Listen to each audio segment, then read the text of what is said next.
드디어 데드풀을 봤습니다. 아직 개봉도 안 했는데 어떻게 봤냐고요? 오 마이 갓! 설마 17일에 개봉하기만을 기다리셨어요? 이런 주말 이틀 동안 유료 시사가 있었는데 모르셨구나. 아쉽겠지만 며칠만 더 기다리세요. 잡설은 집어치우고 성미 급하신 분들을 위해 결론부터 말씀드리면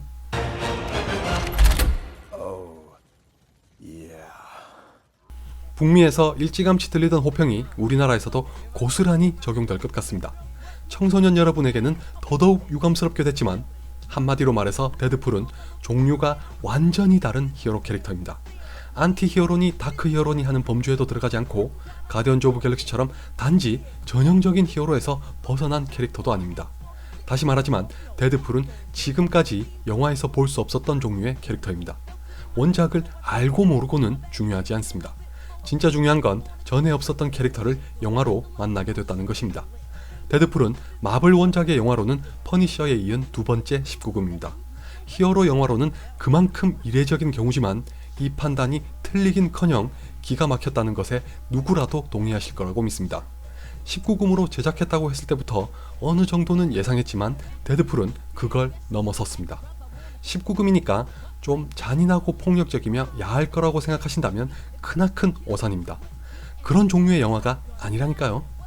왜 얘를 두고 19금 캐릭터라고 하는지 이번 영화를 통해서 유감없이 알 수 있습니다. 폭력과 섹스를 절묘하게 혼합한 각본과 연출은 정말 기가 막힙니다. 감독인 팀 밀러는 데드풀이 영화 데뷔작인데도 개성을 마음껏 뽐내고 있습니다. 혹시 지나치게 폭력적이거나 난잡할 것 같아서 고민이신가요? 걱정하지 마세요. 데드풀은 지금까지 본 그 어떤 히어로 영화보다도 웃깁니다. 액션과 로맨스 그리고 섹스까지 유머가 시종일관 빵빵 터집니다. 심지어 시작하고 1분도 안 지나서 관객들이 자지러지는 걸 목격할 수 있습니다. 여러분은 영화를 보실 때 스태프들과 배우들의 이름이 나오는 크레딧을 건성으로 보시나요? 데드풀을 보실 때만큼은 두 눈 똑바로 뜨시고 집중하세요. 데드풀다운 똘끼로 가득한 오프닝 크레딧을 놓쳤다가는 두고두고 후회하실 겁니다. 작가들이 센스가 정말 대단한데 개인적으로는 데드풀을 보기 전에 걱정도 있었습니다. 또 한 번 히어로 캐릭터의 기원을 처음부터 봐야 한다는 것이었습니다. 저만이 아니라 이 영화를 보시려는 분들이라면 모두 기대하는 게 있잖아요. 그걸 보기까지 웨이드 윌슨이 어떻게 해서 데드풀이 됐는지의 과정을 거쳐야 한다는 게 싫었습니다. 이 문제를 데드풀의 작가들은 지혜롭게 피해가고 있습니다. 더군다나 데드풀이 가진 특성이 시기적절하게 잘 맞아떨어지기도 했습니다. 예전에 말했다시피 히어로 영화가 대세인 가운데 어느 쪽에도 속하지 않는 비범한 캐릭터로 등장한 게 관객들을 더 크게 만족시킬 수 있었던 요인이라고 생각합니다. 수어사이드 스쿼드도 같은 맥락에서 기대하시는 분들이 많으실 것 같습니다. 각본과 연출에 이어 라이언 레이놀즈의 공로도 대단합니다. 라이언 레이놀즈는 제작진보다 먼저 2005년부터 데드풀의 영화화를 원했다고 합니다. 그 정도로 아끼는 캐릭터였고 덕분에 5번이나 코믹스의 캐릭터를 연기한 끝에 마침내 박수와 환호를 받을 수 있게 됐습니다. 데드풀은 이것으로 20세기 폭스에게는 판타스틱 4, 라이언 레이놀즈에게는 그린 랜턴이라는 악몽을 동시에 벗어날 수 있게 해준 영화로 남게 됐습니다. 어떤 분들이 보시더라도 만족하겠지만 이스터 에그가 상당히 많습니다. 예를 들어 당연하겠지만 20세기 폭스가 엑스맨과의 크로스오버를 아예 대놓고 예고합니다. 엑스맨을 보신 분들이라면 빵 터질 대사도 있고 반가워하실 장소도 등장합니다. 그린 랜턴을 까는 건 이미 예고편에서 보셨죠?